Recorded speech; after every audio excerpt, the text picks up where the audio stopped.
They called me into the executive suite for my quarterly bonus discussion. Instead of congratulations and a check, they slid a termination notice across the mahogany desk. Their fatal error. Believing I'd walk away quietly, they failed to understand I was the singular thread holding those 4 accounts together. By 1 p.m. I'd secured every single one of them for myself. This is how you dismantle a firm that attempted to eliminate you one calculated move at a time. My name is Kylie Preston, and for 6 years I was the unseen foundation of Cascade Financial Group, 34 years old, living alone in a downtown Chicago apartment, and entirely committed to a career that I believed appreciated me as deeply as I appreciated it. That Wednesday morning in the Windy City began like countless others before it.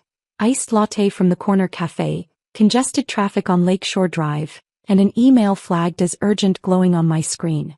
Please meet us in Executive Conference Room B at 10 a.m. for your quarterly performance assessment.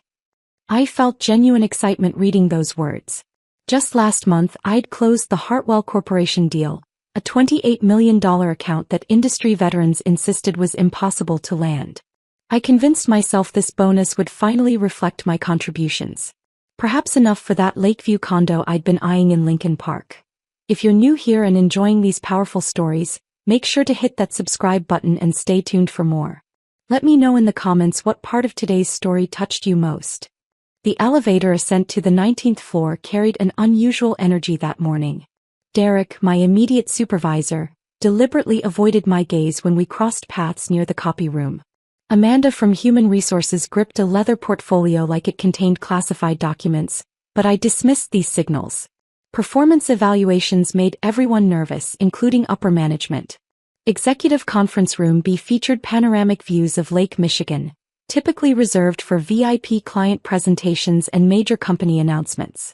I adjusted my blazer and entered the glass-walled space at 9:57 a.m., anticipating Derek's customary forced smile and corporate handshake. Instead, 3 individuals stared back at me. Derek, Amanda, and Lawrence from the legal department. No bonus paperwork visible on the table, no celebratory atmosphere, just that leather portfolio now opened, revealing a document with employment termination agreement, printed in stark letters across the header. Kylie, please take a seat, Amanda said, her voice adopting that calculated HR cadence that signaled incoming disaster. I remained on my feet. What exactly is this? Derek finally acknowledged me, and I recognized something in his expression. Not quite guilt, but the discomfort of someone executing orders they knew were fundamentally wrong. The organization is implementing structural changes. We're consolidating redundant positions within the wealth management division. Redundant. The word felt toxic on my tongue. I oversee 4 of your most valuable accounts. I generated 35% of last quarter's total revenue. The decision is final, Lawrence interrupted, pushing the documentation toward me. We're providing a standard severance arrangement, 3 weeks compensation, healthcare benefits through month's end. I examined the termination date. Today, effective immediately. You're terminating me during what I believed was my bonus meeting. Amanda shifted uncomfortably in her leather chair. We need you to gather your personal items and surrender company property. Laptop, phone, access credentials. Building security will accompany you to your workspace. The realization crystallized in that moment. This wasn't about restructuring. This concerned Vanessa Holbrook, the 26-year-old fresh MBA graduate who'd been shadowing my work for the previous 6 weeks. The one who conveniently happened to be the niece of Stephen Holbrook, managing partner. The one who'd been posing remarkably targeted questions about my client dynamics. Who's inheriting my accounts? I asked, though the answer was painfully obvious. Derek's hesitation confirmed everything. Vanessa will be advancing into a senior advisory role. We're confident in her capabilities. Capable? I couldn't suppress a harsh laugh. She couldn't distinguish between a Roth IRA and a traditional IRA 4 weeks ago. But she possessed the correct family connection, and I had 6 years of 80-hour weeks and abandoned personal relationships. I need to inform my clients, I stated firmly. That won't be required. We'll manage all transition communications. Amanda's smile carried the authenticity of plastic flowers. We've already modified the system. Your email access and credentials were deactivated at 9:30 this morning. Before I'd even entered this room. They'd erased my digital existence before delivering the news to my face. Lawrence extended a ballpoint pen toward me. We'll need your signature on these forms. The non-compete provision is industry standard. 24 months, same sector within a 100-mile radius. I nearly laughed aloud. I never signed a non-compete when I joined Cascade Financial. His jaw tightened. It's incorporated into the severance package. Then I'm declining your severance. The room fell into stunned silence. They hadn't prepared for this scenario. Compliant Kylie. Always following protocols, always simplifying their operations. Not today. Building security is waiting outside, Amanda announced, rising from her chair. We require you to exit immediately. As I moved toward the door, I turned back one final time. You should probably contact Hartwell Corporation. They specifically selected Cascade because of their relationship with me personally. Same situation with Drummond Industries, Archer Holdings and Westfield Capital. Those 4 names represent $75 million in managed portfolios. Derek's complexion went ashen. Oh, I added, my hand on the door handle. Vanessa should know that James Hartwell exclusively conducts business calls between 5:30 and 6:30 a.m. He's inflexible about that schedule. Also, Catherine at Drummond has a severe tree nut allergy. Skip the fancy restaurants with mixed nuts. And Richard at Westfield just lost his son in a motorcycle accident. The memorial is next Tuesday. He'll need someone who actually demonstrates compassion. I exited, leaving them with their paperwork and their restructuring and their complete failure to comprehend what they'd just destroyed. Building security was already positioned outside. 2 guards I'd greeted every morning for 6 years. Carlos, the senior guard, couldn't maintain eye contact as he followed me to my desk. The walk through the open floor plan felt like a public execution. Conversations halted mid-sentence. Computer keys stopped clicking. Everyone understood what was unfolding, but nobody dared acknowledge it openly. My workspace, former workspace, appeared exactly as I'd left it 90 minutes earlier. Coffee still warm in my mug. Spreadsheet of next quarter's projections still illuminated on my monitor. Except now Vanessa Holbrook occupied my ergonomic chair, her fresh from business school confidence radiating as she navigated through my confidential files. Oh, Kylie, she stood up quickly, performing surprise. I'm so sorry about this entire situation. Such a challenging decision for everyone involved. I stared at her immaculately styled auburn hair, her designer suit that cost more than most people's monthly rent. Get out of my chair. I don't think. I need to collect my belongings. Get out. She scurried away and I began the humiliating ritual of compressing 6 years into a cardboard box. The succulent plant my first client gifted me. The coffee mug from the Chicago Women in Finance Conference. Photographs from company retreats where I'd foolishly believed I belonged to something meaningful. That's when I noticed a printed email on my desk, likely left accidentally. Vanessa's transition strategy for my accounts. She'd been assigned all 4 of my major clients with annotations about modernizing relationship approaches and introducing contemporary portfolio strategies. Contemporary strategies. She'd survived exactly 8 minutes in her initial meeting with James Hartwell before he'd requested my intervention to salvage the conversation. 20 minutes, Carlos said quietly. I'm sorry, Kylie. This feels wrong. I nodded, continuing to pack. My personal laptop went into the box. They had no claim to that. My planner filled with handwritten observations about client preferences, family milestones, dietary restrictions, preferred communication styles. 6 years of relationship cultivation that couldn't be transferred through a transition document. Then I noticed something else. My corporate phone had vanished, but my personal cell, the one I'd used for client communications to remain accessible, rested in my drawer. I slipped it into my jacket pocket. They'd wiped my company email, but they couldn't touch the text conversations and personal emails exchanged with clients who'd evolved into something resembling friends. Kylie, a voice called. Emma from accounting approached, holding a folder. I need your signature on final expense reconciliation. I flipped through the pages, recognizing dinner receipts from client meetings, airline tickets to industry conferences, thousands of dollars invested in building relationships that Cascade was now attempting to steal. My signature on these documents would represent the final mark I'd leave on this organization. Actually, Emma, I said loudly enough for surrounding desks to hear. There's an error. The Hartwell Corporation dinner from last Monday. Cascade billed them for a 6-person meal, but only James and I attended. Should probably correct that $950 overcharge before someone audits the books. Her face flushed. The executives had been inflating client entertainment expenses for years and everyone knew it. Vanessa appeared again, hovering anxiously. I was hoping we could arrange some time to discuss the accounts. Perhaps a knowledge transfer session. A knowledge transfer session. I almost admired her audacity. Certainly. My consulting rate is $600 per hour, 4-hour minimum. But you're being terminated. Precisely. Which means any knowledge transfer occurs on my terms as an independent consultant, or you can figure it out yourself. Her mouth opened and closed soundlessly. Behind her, I spotted the whiteboard where I'd outlined quarterly strategies for each client account. I walked over and erased every word, every diagram, every carefully developed approach. 6 years of institutional knowledge eliminated in 45 seconds.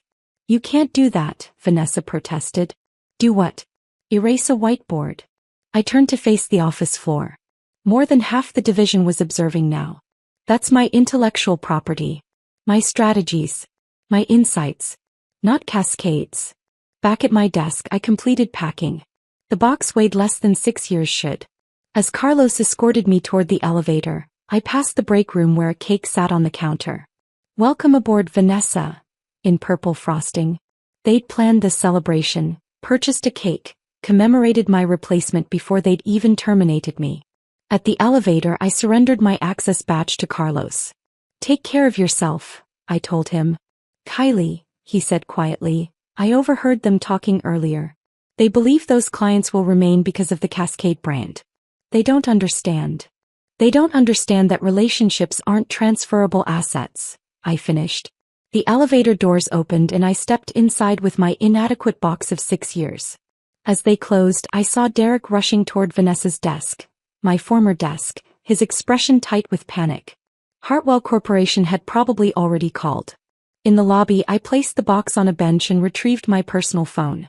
Dozens of messages waited. Clients who'd learned through the corporate rumor mill, who'd been informed their new account manager would contact them shortly. James Hartwell's text message was at the top. Just received the news. This is completely unacceptable. Call me immediately. I looked up at the Cascade Financial Group logo etched into the marble wall. 6 years and they'd erased me in a morning, locked me out before 10 a.m., replaced me with nepotism in a designer suit. They believed they owned the relationships I'd built through my own time, my own dedication, my own authenticity. They were about to discover exactly how mistaken they were. My apartment in Wicker Park had never felt more like a refuge. I dropped the pathetic box near the entrance and went directly to my home office. A converted second bedroom where I'd spent countless late nights completing proposals Cascade took credit for. The irony wasn't lost on me. I opened my laptop and accessed a file I'd labeled Professional Network Database 3 years ago. Not insurance in any conventional sense, but something infinitely more valuable. Client relationship intelligence. Every detail about my 4 major accounts existed in this document. Not their financial data. I wasn't foolish enough to steal proprietary information.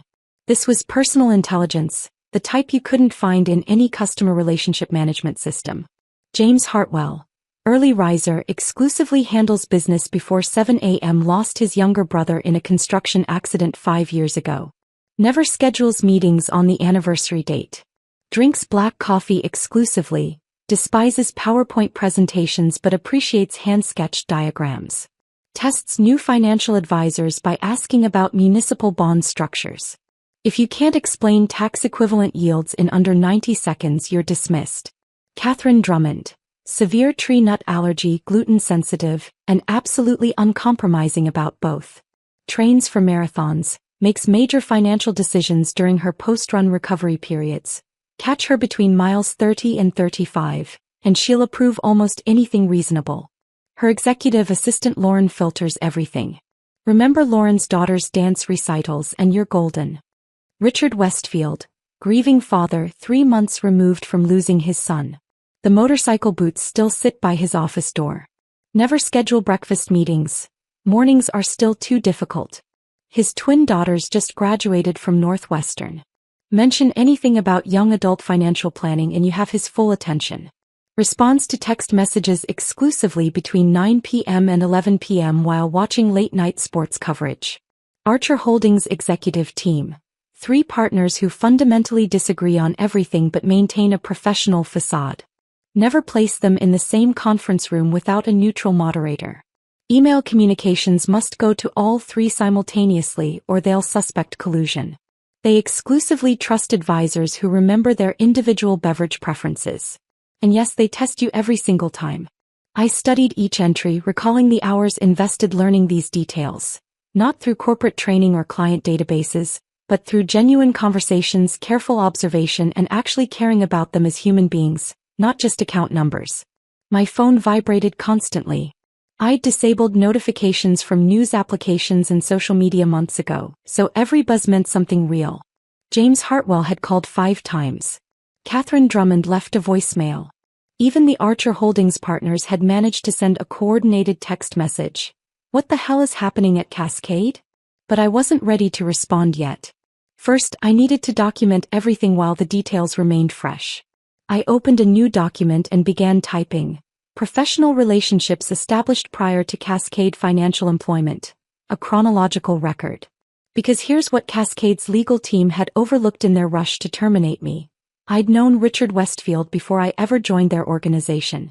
We'd served on the same nonprofit advisory board. Catherine Drummond and I had met at a women's leadership summit 3 months before Cascade recruited me. These weren't just clients. They were components of my professional network that predated my employment. I retrieved physical files from my cabinet. Business cards exchanged at industry conferences, personal thank you notes, holiday cards sent to my home address. 6 years of relationship cultivation that existed outside Cascade's infrastructure. They could lock me out of their systems, but they couldn't delete history. My personal email account revealed the rest of the story. Hundreds of exchanges with clients from my personal Gmail, sent during evenings and weekends when Cascade's servers were inaccessible or when clients needed immediate responses. I'd been foolish to be so accessible, to blur the boundaries between personal and professional communication. Or perhaps I'd been brilliant. The timestamp on James Hartwell's first personal email to me. 5:38 a.m. 3 years ago. Kylie, I know it's early, but I trust your judgment. Call when you're available. Not Cascade's judgment. I screenshot everything, creating a digital trail of relationships that transcended employment agreements. Then I noticed something that made me laugh genuinely, really laugh for the first time all morning. In my effort to be helpful over the years, I'd created detailed transition documents for each client, updating them quarterly. But I'd stored them in my personal cloud storage, not Cascade's system. Every preference, every strategy, every relationship nuance. It all belonged to me. Vanessa Holbrook was operating completely blind. And she didn't even realize it yet. My phone rang again. This time I recognized the number. Claire, my former administrative assistant, calling from her personal cell. Kylie, I'm hiding in the parking garage whispering, she said without preamble. Vanessa's having a complete breakdown. James Hartwell called and referenced that charitable matter we discussed last Friday, and she has absolutely no idea what he means. Derek's attempting to calm him down, but James keeps insisting he only conducts business with you. That charitable matter was James's code phrase for his quarterly foundation contributions, something we'd developed together to honor his brother's memory. Vanessa couldn't possibly know that. Nobody at Cascade did. It was too personal, too sacred. It gets worse, Claire continued. Catherine Drummond's assistant just called to confirm your lunch tomorrow at that place she prefers. When Vanessa tried to take the meeting, the assistant said, Drummond doesn't dine with strangers, and disconnected. I smiled at my laptop screen, thinking about the years of careful relationship cultivation that couldn't be transferred with a job title change. Thanks for the update, Claire. Kylie, are you going to take them with you? They were never Cascades to begin with, I finished. After we disconnected, I stood and stretched, feeling lighter than I had in years. On my kitchen counter, my personal phone continued buzzing with escalating urgency. For clients who just discovered their trusted advisor had been unceremoniously terminated. For relationships built on trust, respect, and genuine care. None of which could be replicated by a nepotism hire with an MBA and a famous family name. I picked up the phone and scrolled through the messages. It was 11:50 a.m. By 1 p.m. I'd have spoken to all of them. Cascade believed they'd fired me. In reality, they'd set me free. I started with James Hartwell. He answered before the second ring. Kylie, what the hell happened? Some inexperienced kid called claiming to be my new advisor. She didn't even know about the foundation. The foundation, our code name for his brother's memorial fund. I'd helped him structure it 3 years ago, sitting in his office as we worked through the emotional details together. James, I need you to listen carefully. I was terminated this morning. Effective immediately. They brought in Vanessa Holbrook. Yes, Stephen Holbrook's niece, to take over my accounts. Silence stretched across the line. Then, where are you right now? Home. Processing options. Can you meet me at Brewer's Cafe in 30 minutes? Brewer's Cafe was our regular spot, a quiet establishment in the Loop where James conducted his genuine business away from corporate monitoring. I'll be there. My second call went to Catherine Drummond. She was mid-training run but stopped when she heard my voice. Kylie. Lauren told me some stranger tried to schedule lunch at a seafood restaurant. I assumed it was a mistake. Not a mistake. I was released this morning. Cascade's restructuring. Vanessa Holbrook is your new account manager. The intern who couldn't calculate compound interest last month? Are they insane? Her breathing was labored but not from running anymore. Where are you going? I'm exploring independent advisory services. Send me your proposal today. I don't care about cost. The third call was more delicate. Richard Westfield appreciated directness, but he also valued stability during his grief. I caught him between meetings. Richard, I need 2 minutes of honesty. Cascade terminated me this morning. Your account's been reassigned to Vanessa Holbrook. You deserve immediate notification. The nepotism hire. His voice was flat, controlled. Kylie, you've managed my assets for 6 years. You knew my son. You were at the memorial. He stopped himself. What's your plan? Independent financial advisory. Same strategies, better rates, no corporate overhead. And Richard, I'll always answer your 10 p.m. texts about the Bulls. He actually laughed, a sound I hadn't heard since the accident. I'll need a formal transition proposal. Can you meet tomorrow morning? 3 secured. The Archer Holdings partners required a different approach. I sent a group text, knowing they'd appreciate the transparency of simultaneous communication. Gentlemen, I've been released from Cascade Financial as of this morning. Vanessa Holbrook will be your new point of contact. I'm establishing an independent practice. If you're interested in continuing our relationship, I'm available to discuss terms. The responses arrived immediately, though sent in 3 separate messages. Completely unacceptable. When can we meet? Alexander Park. This is why I despise corporate politics. I'm in. Nathan Cooper. Vanessa doesn't know our coffee orders. Meeting required. William Trent.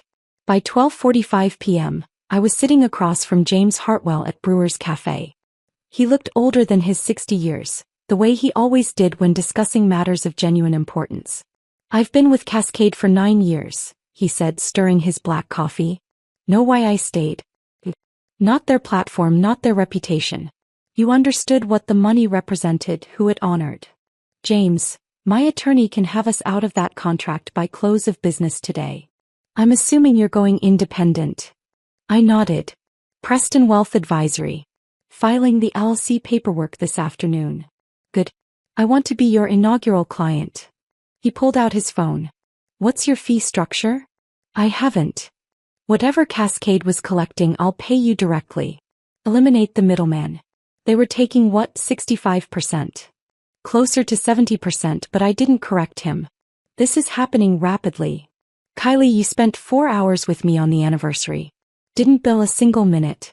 You helped me structure the foundation to honor my brother properly.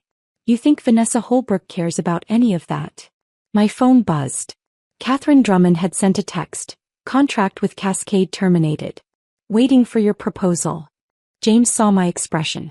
Others making the jump? Catherine Drummond. Archer Holdings. Possibly Richard Westfield. Richard's the wild card. Still processing grief, highly principled, resistant to change. Working on it. Work faster. Cascade's about to lose $75 million in assets because they prioritized family connections over competence. He raised his coffee cup. To their spectacular mistake. We spent the next hour sketching transition plans on napkins. James's attorney would handle the contract termination, citing Cascade's material breach of service quality clause, language I'd insisted on including 3 years ago, never imagining I'd be the reason it got invoked. By the time I left Brewer's Cafe, 3 more meetings were scheduled. Catherine wanted to see me at 2:30 p.m. at her office. The Archer partners had reserved a private room at the University Club for 3:45 p.m. Richard could meet for an early dinner at 5:30 p.m. In my car I checked my messages. Claire had sent another update from her parking garage refuge. Vanessa's crying at your old desk. Derek's called an emergency meeting. Legal's here. Then a text from an unknown number. Miss Preston, this is Richard Westfield. I understand there's been a change at Cascade. I'd appreciate a call at your earliest convenience. 6 hours ago, they'd believed they were removing a liability, promoting their chosen successor, streamlining operations. They'd locked me out before 10 a.m., assuming I'd disappear quietly into corporate anonymity. Instead, I was about to secure 4 of their largest clients before most people finished their afternoon coffee break. Not through theft or deception, but because Cascade had forgotten the fundamental rule of wealth management. People don't hire firms. They hire people they trust. My phone rang. Derek calling from his personal cell. I let it go to voicemail then listened. Kylie, there seems to be some confusion about the transition. We'd like to discuss a consulting arrangement to ensure smooth handoff of your accounts. Please call me back immediately. I deleted the message and called Richard Westfield instead. Some transitions weren't meant to be smooth. By 5:15 p.m., Cascade Financial was in complete crisis mode. I knew because Claire had abandoned parking garage whispers for her personal car, calling me between my meetings. Kylie, it's absolute chaos. They've lost Hartwell, Drummond, and Archer. All confirmed they're terminating contracts. Vanessa's been in Derek's office for 2 hours. I heard shouting. I was between meetings, sitting in my car outside Richard Westfield's office building. The afternoon had been a tornado of handshakes, strategy discussions, and signed letters of intent. My new company, Preston Wealth Advisory, had evolved from concept to reality in less than 8 hours. There's more, Claire continued. Stephen Holbrook flew in from Boston. Vanessa's uncle. He's demanding explanations about how they lost $55 million in assets in one day. Is that the final count? You secured Westfield too? Just left his office. He's giving Cascade 45 days notice, transitioning to my firm after that. I'd offered Richard the longer timeline knowing he needed stability during his grief. That's another $18 million. This, Kylie. That's $73 million total. They're saying it's the largest single-day loss in company history. My phone beeped with another call. Claire, I need to go. Richard's attorney is calling. Good luck. And Kylie, we're all rooting for you. Richard's voice was measured when I answered, careful as always. He'd been the most cautious of my clients, the one who reviewed every document twice and questioned every recommendation. Kylie, I've had 4 calls from Cascade in the past 3 hours. Derek, then Vanessa, then Stephen Holbrook himself. They seem concerned about my account status. I imagine they are. What did you tell them? That I'm reviewing my options. Vanessa couldn't answer fundamental questions about my portfolio strategy. She didn't even mention my son. Everyone knew about Richard's son. The motorcycle accident was 3 months ago, and the grief still colored every conversation. Richard, I want complete transparency with you. 3 of my other major clients are moving with me to independent advisory. I'd be honored to continue managing your portfolio, but I understand if you need stability right now. Stability. He laughed, but it carried bitterness.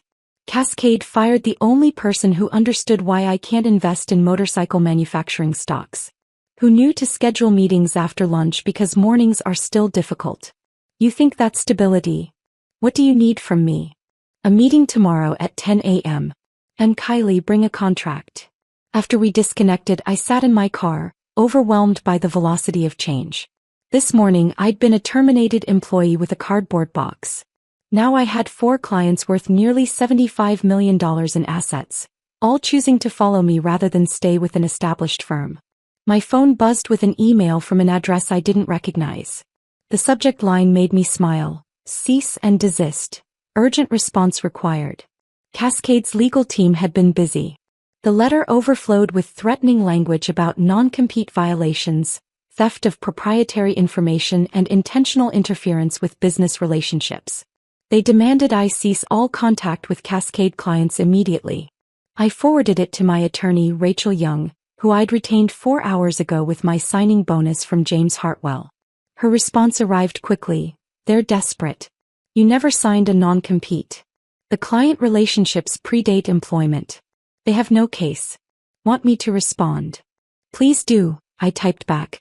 Professional but firm. Another email arrived. This one from Derek's official Cascade account. Kylie, we need to discuss this situation professionally. I'm prepared to offer you a senior advisory role, substantial raise, and partnership consideration. Please call immediately. Partnership consideration. 6 years of exhausting myself to drive their success, and it required a $75 million loss for them to finally recognize my value. I archived the email without responding. At 6:30 p.m. Claire sent one final update. Emergency board meeting called for 7 p.m. Stephen Holbrook is threatening to fire Derek. Vanessa's been removed from all accounts pending review. They're calling it Judgment Day. I pulled up my new business checking account on my phone. James Hartwell's retainer had already posted. Catherine Drummond's would arrive tomorrow. By week's end, I'd have more capital than I'd ever seen in my personal accounts. But it wasn't about the money. It was about James trusting me with his brother's memory. Catherine believing I understood her business better than anyone. Richard letting me into his grief because I'd earned that privilege. The Archer partners knowing I was the only one who could manage their dysfunction. Cascade had believed these relationships were transferable assets. Names in a database that could be reassigned with a keystroke. They'd locked me out of their systems at 9:30 a.m., confident that would be sufficient to keep their clients captive. By 7 p.m. they'd learned otherwise. For clients, $75 million in assets and 6 years of relationships. All walking out the door they'd shown me that morning. All because they'd forgotten the first rule of wealth management. People don't leave companies. They leave managers who never valued them in the first place. My phone rang again. Stephen Holbrook himself, calling from his personal cell. I recognized the Boston area code from Vanessa's emergency contact forms. This would be interesting. I answered on the 4th ring. Mr. Holbrook. Miss Preston, I think we need to talk about this misunderstanding. There's no misunderstanding. Your company fired me during my bonus review. I've started my own firm. Several clients have independently chosen to follow me. That's capitalism, isn't it? His pause stretched long enough that I wondered if we'd been disconnected. Finally, what will it take to make this right? Nothing you're prepared to offer. Try me. I thought about it. What would it take? Public apology. Derek's resignation. Vanessa's humiliation. None of it mattered anymore. Mr. Holbrook, you gave your niece my position because she's your niece, not because she earned it or deserved it or could perform it better. That tells me everything about Cascade's values. My clients deserve better. We could sue you into bankruptcy. You could try. But while your lawyers are filing paperwork, I'll be managing portfolios. Your choice. I disconnected before he could respond. Some bridges were meant to burn and I'd brought plenty of matches. Thank you for listening to this story. I'm curious. Where are you listening from? Drop a comment below and let me know what city or country you're tuning in from. I love connecting with listeners around the world. If you enjoyed this tale of corporate karma and professional justice, please subscribe to the channel and share your thoughts. Have you ever experienced something similar in your workplace? I'd love to hear your story in the comments.